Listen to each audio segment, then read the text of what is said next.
आदाब नाजरीन, सियासत टीवी के बेहद दिलचस्प प्रोग्राम हैदराबादी सितारे में मैं आपका मेज़बान केबी जानी आप सभी का खैर मकदम करता हूं।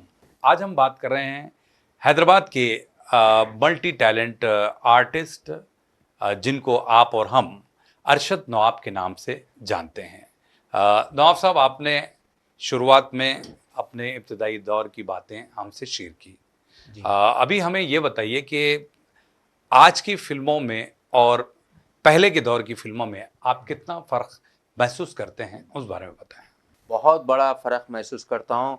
जाने वे हम देखते थे पहले के पिक्चर्स वगैरह, उसके अंदर में उर्दू का बहुत अच्छा इस्तेमाल किया जाता था, डायरेक्शन अच्छा होता था, स्टोरी अच्छी लिखी जाती थी, हाँ? और लिरिक्स भी बहुत अच्छे लिखे जाते थे, एक्टिंग भी बहुत अच्छी होती थी। जो जिस हीरो के ऊपर में गाना होना चाहिए तो वो देखा जाता था। रफ़ी साहब किस हीरो पे जम सकते हैं, कौन सा गाना, किशोर साहब का। तो वो गाने आज भी हम सुने तो इतना महसूस इतना अच्छा होता है। आज उसी को लेकर रीमिक्स कर रहे हैं, सब कर रहे हैं। और वो चीज़ को अब आप पुराने जो है पिक्चर्स बने हैं और लोगों को हम नज़रअंदाज नहीं कर सकते, वो गानों को नज़रअंदाज नहीं कर सकते। वो मिठास, वो एक्शन, वो ट्रेजेडी, वो कॉमेडी, हर चीज़ उसके अंदर में मिलती थी। लोग रो के निकलते थे, हम भी रो के निकलते थे कि ऐसी स्टोरीज बनते थे, ऐसे डायलॉग्स होते थे, ऐसे सिचुएशन। और आज के जो पिक्चर्स बन रहे हैं, बॉलीवुड हो या टॉलीवुड, व्हाटएवर में भी एक अजीब किस्म के बन रहे हैं। कोई लिरिक्स समझ में नहीं आती, गाना सुने तो कुछ समझ में नहीं आता, ना याद हो सकता, ना याद रख सकते। थोड़ी आते पिक्चर चले जाते, ऐसे हो रहे। तो उसमें बहुत बड़ा फ़र्क हो चुका है कि आज के गानों में, आज के पिक्चर्स में और पीछे के पिक्चर्स में। और पीछे के पिक्चर्स के भी जो भी गाने सुनते हैं तो आपको तो मालूम है, रफ़ी साहब हो या मुकेश साहब हो, लता जी हो या सुमन कल्याणपुर हो, ये पूरे जितने भी गाने हो या स्टोरीज़ हो, हम दिमागों से भूल नहीं सकते, गुनगुनाते हैं। आज भी वही गानों में मज़ा आता है। और नए गाने सुने तो अजीब सा महसूस होता है, उसके अंदर में टेस्टलेस होता है। सारी दुनिया की आंखों में धूल झोंक कर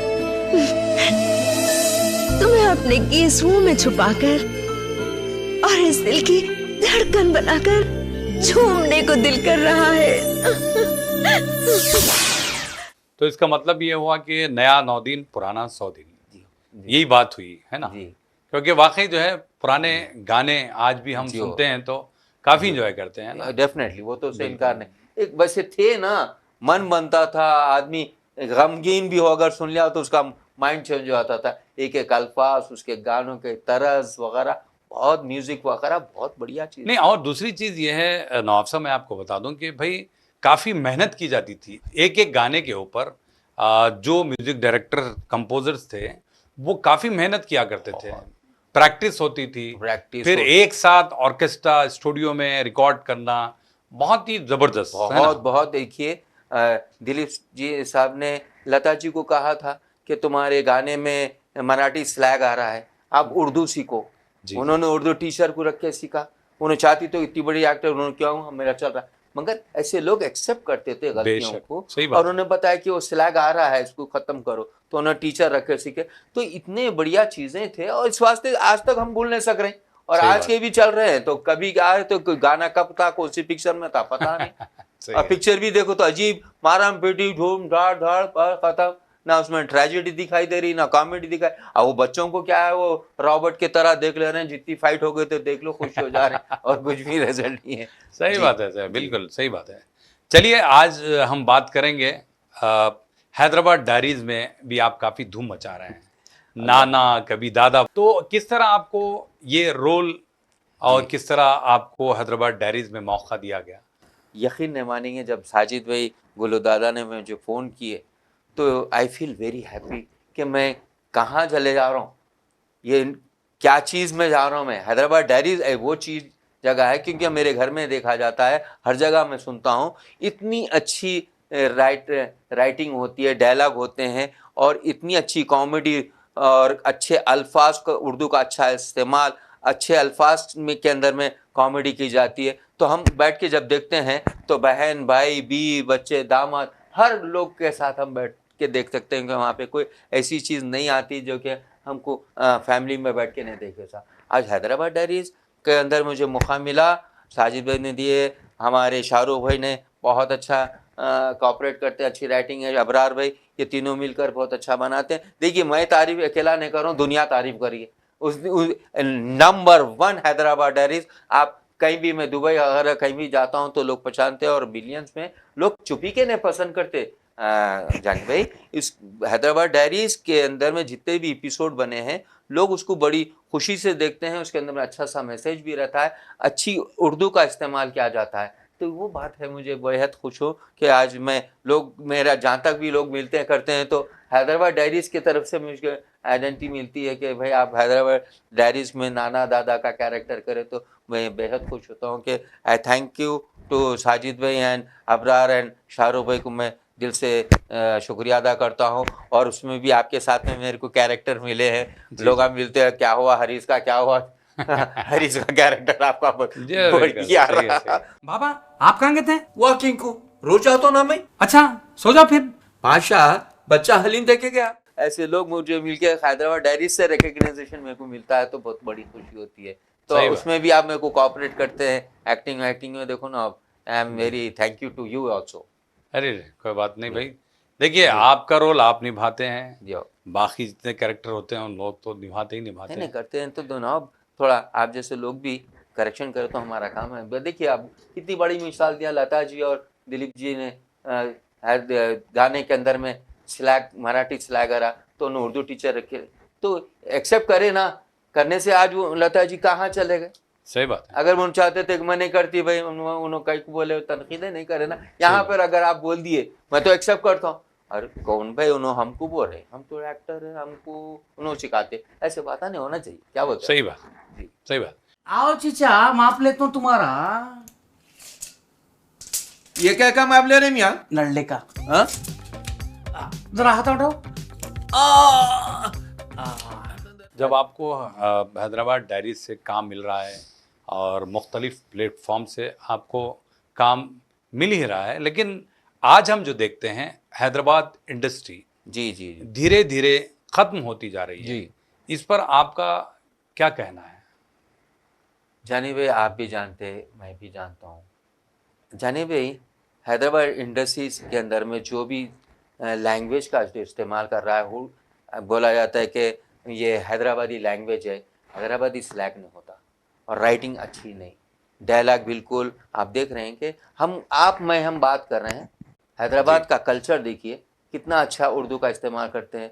तो उर्दू का इस्तेमाल अच्छा नहीं करे हैदराबाद इंडस्ट्री के अंदर में उर्दू का, फिर डायरेक्शन का अंदर में भी बहुत सारे चीज़। देखिए, कोई चीज़ उठती है तो उसकी वजूहत होती हैं, उसकी खूबियाँ होते हैं। कोई चीज़ बैठती है तो पब्लिक, देखिए ये पब्लिक है, ये सब जानती है।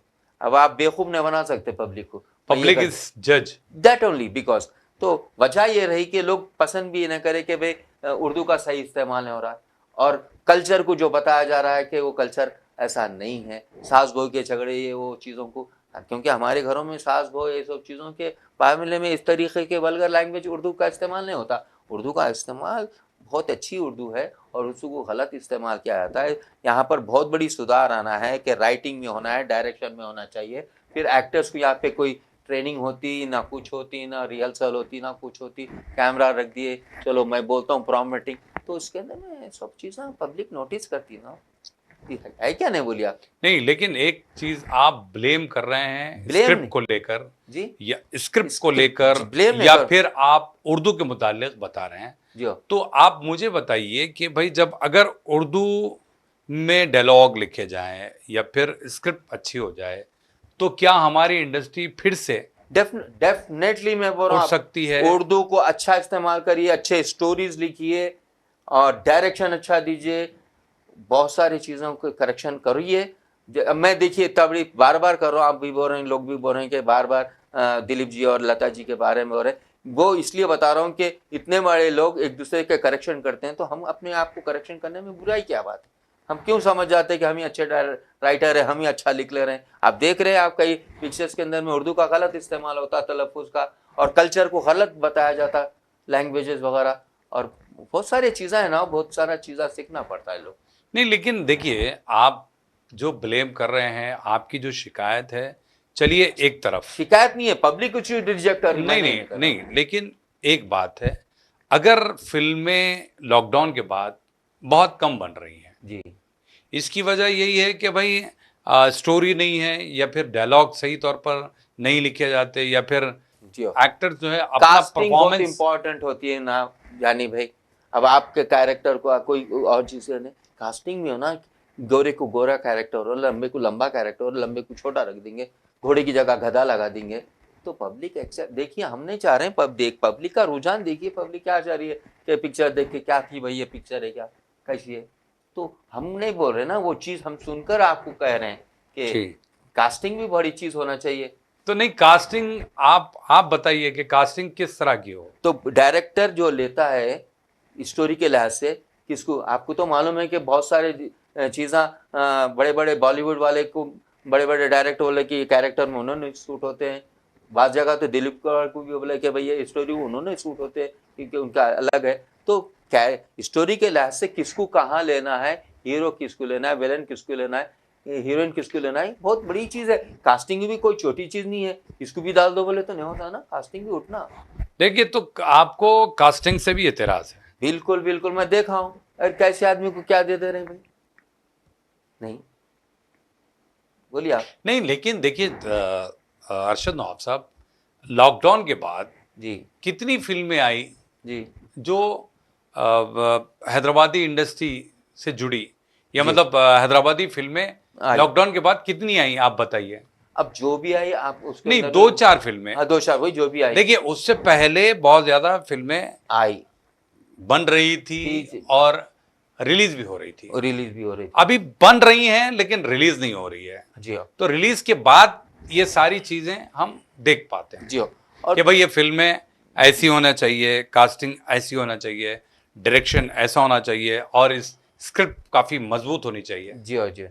जाने भाई, ये सब आप बोल रहे हैं ना, मैं ये कह रहा हूँ कि पब्लिक के मुंह से सुने तो हमको तकलीफ हो रही थी कि पिक्चर देखकर इस तरीके से, तो उसके अंदर में सुधार ला लिए, तो डेफिनेटली कास्टिंग अच्छी बनाइए, करिए। और इम्पॉर्टेंट बात ये है जाने भाई, आज के दौर में थिएटर जाना पब्लिक चाह रही नहीं, पब्लिक खुद थिएटर से दूर हो गई। जुड़ना नहीं चाहती, नहीं, या फिर ट्रैफिक थिएटर पार में करके जाके 2 घंटे बैठकर पार्किंग रख के नहीं चाह रही, क्योंकि घरों में बड़े बड़े टीवीज आ गए हैं, थिएटर टीवीज आ गए हैं, तो पब्लिक को अब वो चीज़ों का नहीं है, घर में बैठ के।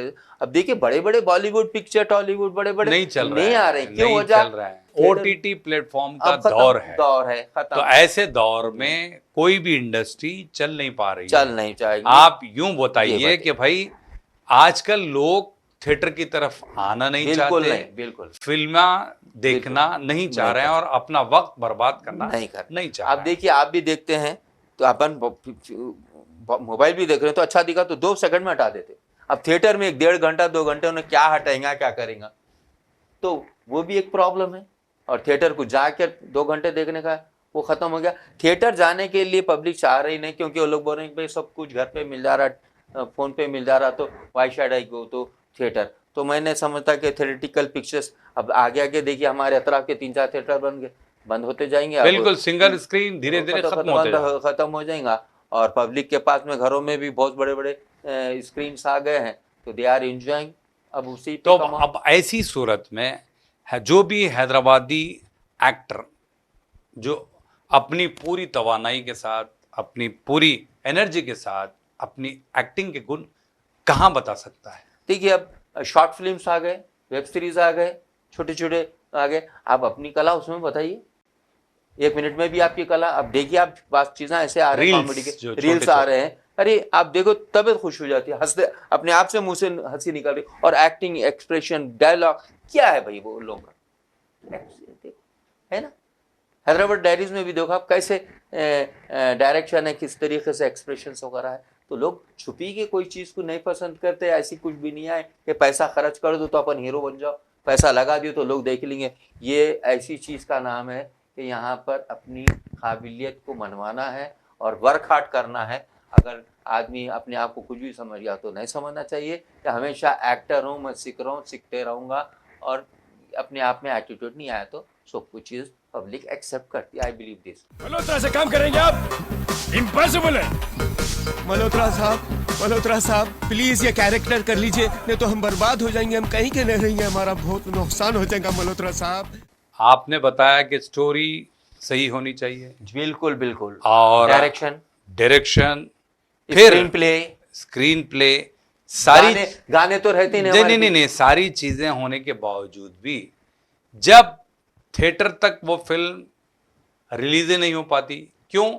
प्रोड्यूसर होता नहीं जो बर्दाश्त आते ही नहीं ना फिल्में बनाते हैं। रिकवरी हो तो कोई भी आएगा ना, रिकवरी नहीं है। फिर आपने क्यों ब्लेम किया कि यहाँ हैदराबादी इंडस्ट्री में उर्दू लैंग्वेज का इस्तेमाल सही नहीं किया गया? बिल्कुल बिल्कुल। और फिर यहाँ की जितने फिल्में बनाई गई है अपने यहाँ के माहौल का सही तौर पे पेश नहीं किया गया। जी बिल्कुल। आप ही की जो शिकायत है वो फिर आप दूसरे पहलू में चेंज कर दिया कि भाई थिएटर तक नहीं आ रही है। जब थिएटर तक नहीं आ रही हैं फिल्में तो फिर कैसे फिल्में लोग एक्टिंग के बलबूते पर, फिर ये कास्टिंग के बलबूते पर थिएटर तक जब लोग नहीं आएंगे तो वो फिल्म धरी की धरी रह जाएगी। ठीक है, वो तो आएंगी तो नहीं आएंगे वो और बात है, मगर आएंगी तो आप बनवाइए ना। आपको तो मौका दिया गया थिएटरों में आई पिक्चर नहीं, लेकिन अभी इन दिनों की हम बात करेंगे। इन दिनों में तो भाई आप अब रील्स बनाइए, शॉर्ट फिल्म बनाइए, वेब सीरीज बनाइए। नवाब साहब नहीं, देखिए आप भटक रहे हैं। नहीं, मैं नहीं, देखिए आपने पहला जवाब अलग वे में दिया। पहले में भी अभी भी ये बोल रहा हूँ कि आप अच्छा डायरेक्शन करिए, अच्छी स्क्रिप्ट लिखिए, या वेब सीरीज हो या थिएटर पिक्चर हो या रील्स हो, उसी के अंदर में आप अपने आप को पब्लिक को मनवाइए। मैं नहीं चाह रहा हूँ, मैं जो कुछ भी आपके कहा हूँ इंडस्ट्री के ताल्लुक से, लैंग्वेज के ताल्लुक से, कल्चर के ताल्लुक से, ये पहले की बात है। नहीं, पहले की बात है। आपने जितनी चीजें जो हो गए अभी लॉकडाउन से पहले जब फिल्में रिलीज हुआ करती थी तब ये खामियां थी, ये दुरुस्त बात है। अभी इन दिनों आप दुरुस्त करके भी आते हैं तब भी फिल्में आपकी रिलीज हो नहीं पाती। तो मैं बोला ना, बॉलीवुड भी नहीं चल रहे तो आप पहलू बदलो ना, वेब सीरीज में चले जाइए, अपनी एक्टिंग को रील्स में बनाइए, शॉर्ट फिल्म में बनाइए। जबकि आपको मालूम है थिएटर में कुछ होने वाला नहीं है। बॉलीवुड भी अलग उस पे चले जा रहे हैं ना, ओटीटी प्लेटफॉर्म पे आ रहे हैं, चले जा रहे हैं, अमेज़न आ गया, फलाना है। अब वहां पे मनवाइए, आप मनवाइए तो फिर कोई तो सामने आइए तो आना आ रहे भाई। प्रोड्यूसर्स कहाँ हैं? प्रोड्यूसर आप बताइए, हैदराबादी लैंग्वेज को जो हमारी जुबान है, यहाँ की जो बोली है, महमूद साहब हैदराबाद बोल के आज इंडस्ट्री में एक अपना मुकाम बनाया। फिर इवन जॉनी लीवर साहब ने भी जो है बहुत सारी हैदराबादी कैरेक्टर निभा कर भी हिट हुए हैं। तो फिर हमारी लैंग्वेज को ओटीटी प्लेटफॉर्म तक जाने के लिए क्या किया जाए? प्रोड्यूसर ही बोले ना मिलना। तो प्रोड्यूसर देखिए, प्रीवियस जितने भी हुए कि लोगों को कुछ रिकवरी नहीं हुई, चमक गए लोग कि भाई अब लगाए तो हमको रिकवरी नहीं है। और इल्ता तक बोल दे रहे हमारे एक्टर, देखो भाई लगा रहे, आता जाता नहीं भी बोल दे रहे। बात अच्छे एक्टर्स भी बोल दे रहे हैं कि भाई नहीं, ये तो देखिए सच्चाई है भाई। देखिए बॉलीवुड हो या टॉलीवुड हो, टॉलीवुड में इतनी ज्यादा पब्लिसिटी, इतनी ज्यादा तशहीर करते हैं कि वहां की जो ऑडियंस है आज भी जुड़ी हुई है। बॉलीवुड या फिर हैदराबादी इंडस्ट्री, ये लोग अभी बहुत ज्यादा अवेयरनेस आ गया है। लोग बोल रहे हैं कि भाई थिएटर तक क्यों जाए, घर बैठे एंटरटेनमेंट हो जाए, बस खत्म। और फिर ये जो मोबाइल आ गया है वो बहुत। अब देखिए आप छोटे छोटे बीट्स वगैरह वाला, अब देखिए हैदराबाद डायरीज बोलते हैं, पूरे लोग तैयार हो जाते हैं बैठने के लिए।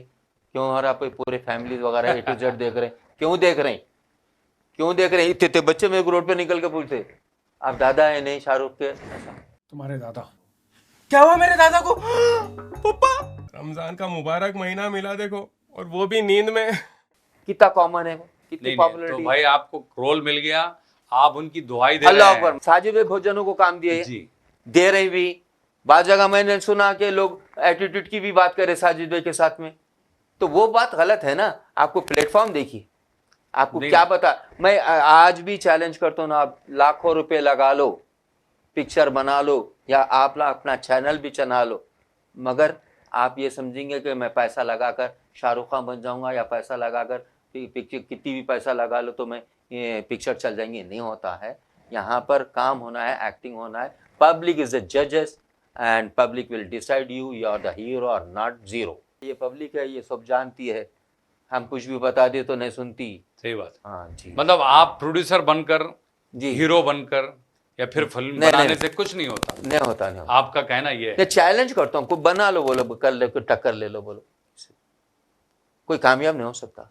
नवाब साहब, वैसे अब प्रोग्राम के आखिरी पड़ाव में हम आ चुके हैं, तो अल्हम्दुलिल्लाह अल्लाह के करम से आपको बहुत ज़्यादा खुशियाँ हासिल हुई हैं, क्योंकि आपने एक नहीं बल्कि 4 शादियाँ की है। बहुत ही गर्व के साथ हम कह सकते हैं कि नवाब साहब की बात अलहदा है। लेकिन फिर भी एक सवाल मैं जानना चाहूँगा, ज़िंदगी में आप किस चीज़ को आप ज़्यादा मिस करते हैं? मेरे वालदैन को। वालदैन वो चीज़ होती है जानी भाई, इनका मुकाबला दुनिया में कोई कैरेक्टर, कोई रिश्ता नहीं बना सकते। वालदैन इज़ ए वालदैन। उनका प्यार, सच्चा प्यार, उनकी मोहब्बत सच्ची, उनका मुकाम इतना बड़ा है। अगर उनके नज़र करम भी हम पर मिल जाते हैं, उनकी मुस्कुराहट भी हम पर पड़ जाती है, तो हम हमारी बीवी बच्चों की ज़िंदगी बन जाते हैं। बड़ा अफसोस से ये कहना पड़ता है कि आज वालदैन को छोड़कर औलाद उनको पुरसाने हाल नहीं है, देख रहे नहीं, अपनी बीवी बच्चों में मसरूफ़ रहते हैं। वालदैन बीमार है तो इवन हाफ मिनट तक भी नहीं है कि उनसे बात करने के लिए। दूर है तो व्हाट्सएप पे मैसेज, एक आधा मिनट वालदैन से ये नहीं पूछते कि वो वालिद साहब कैसी है तबीयत, खाना खाया क्या, वालदा से नहीं पूछे मम्मा आप खाना क्या, ये तक नहीं पूछते। उनके पास वक्त नहीं है। कि जिनके वालदैन हैं, मैं चाहता हूँ कि इतना बड़ा प्रीशियस चीज़ें आपके सामने है, उनके पास अपनी ज़िंदगी के लगा दो उनकी खिदमत में। वो उनकी नज़र करम तुम्हारी दीन और दुनिया बन जाएंगी। वो लोग, वालदैन इतनी बड़ी चीज़ होती है, सच्चा प्यार उन्हीं से मिलता है और किसी और में नहीं मिलता होगा। मगर उनके पास, वालदैन के पास बेलोज़ मोहब्बत है। वालदैन की कदर इतनी बड़ी है, आप समझ जाइए कि ये आपकी बीवी बच्चे, दुनिया और दीन आपको सुधर सकता है। वालदैन की खिदमत, उनके सामने रहिए, उनके आंखों के सामने रहिए। उनको लेके आके ओल्ड एज में डाल दे रहे हैं, उनको पुरसाने हाल ने। परसों एक वीडियो देखा, एक स्कूल से बच्ची को ओल्ड एज ले गए तो उसकी दादी वहाँ थी, वो बच्ची रोना शुरू करी थी दादी को देखकर, कि यहाँ देखकर। तो इस तरीके से लोग तड़पते हैं अपनी औलाद को देखने के लिए, उनकी आल औलाद को देखने के लिए, पोतरा पोतरी देखने के लिए तड़पते हैं। तो उन लोगों को लेके आके ओल्ड एज में डाल देते हैं, और ओल्ड एज का अंदर में ओल्ड एज होम में डाल देते हैं। और वहाँ का मैं देखा हूँ, चंद चीज़ें सुनता हूँ, वहाँ पे अच्छा नहीं देखा जाता। अब औलाद ही नहीं देख रही तो वो लोग क्या देख सकते हैं। मगर ये समझिए कि अगर वालदैन जिनके पास है, उनके नज़रों के सामने रहिए, उनके पास वक्त दीजिए, उनके साथ में बैठिए, खाना खाइए, खिलाइए। इससे बढ़ के आपको दुनिया में कई इबादतें करेंगे, हज करेंगे। अगर वालदैन को आप नज़रअंदाज करेंगे, उनको नाराज़ रखेंगे, तो ये इबादतें वगैरह तुम्हारी कोई कबूल नहीं होंगी और तुमको आखिरत बिगड़ जाएंगी। बस मैं ये कहता हूँ कि वालदैन बहुत बड़ी चीज़ है। आई रेस्पेक्ट माई वालदैन, और आप भी रेस्पेक्ट। मैं तो वालदैन चले गए, आई मिस माई वालदैन। मैं हमेशा याद करते रहता हूँ, घर में बार बार बच्चों को कहते हूँ, मेरे बाबा ऐसा बोलते थे, मम्मी ऐसा बोलते थे, ऐसा बोलते थे, ऐसा बोलते थे। मेरे दिन में कई मरतबा मेरे वालदैन का नाम मेरे मुँह से ऑटोमेटिक निकलता है। और आप अल्लाह अकबर, जिनके वालदैन हैं, आप वो मौके को हासिल करिए, उनके सामने रहिए, उनको हंसाइए, उनके साथ में बैठिए, करिए। बस मेरी ये अपील है आपको। जानी भाई, आपने जो मौका दिया गया है सियासत में बुलाकर इतनी चीज़ें बात करने के लिए, मैं सियासत के सभी लोगों को शुक्रिया अदा करता हूँ। आप भी जो मौका मुझको दिया है वो इनका शुक्रिया अदा करता हूँ। अब आने वाली जो भी ज़िंदगी है, मैं समझता हूँ कि आप लोग अपने वालदैन के साथ बहुत गुजारिए, साथ में उनके रहिए। बस थैंक यू वेरी मच। अल्लाह। जी जी बिल्कुल। और अरशद नवाब साहब, आपका बहुत बहुत शुक्रिया, क्योंकि आप आए, इतना वक्त दिया, बहुत बहुत शुक्रिया। तो नाजरीन, आज के लिए इतना ही। ऐसे ही ताबिंदा सितारों के साथ हैदराबादी सितारे में आपकी और हमारी मुलाकात होगी। आप अपने दोस्त और होस्ट केबी जानी को इजाज़त दें। अल्लाह हाफिज़।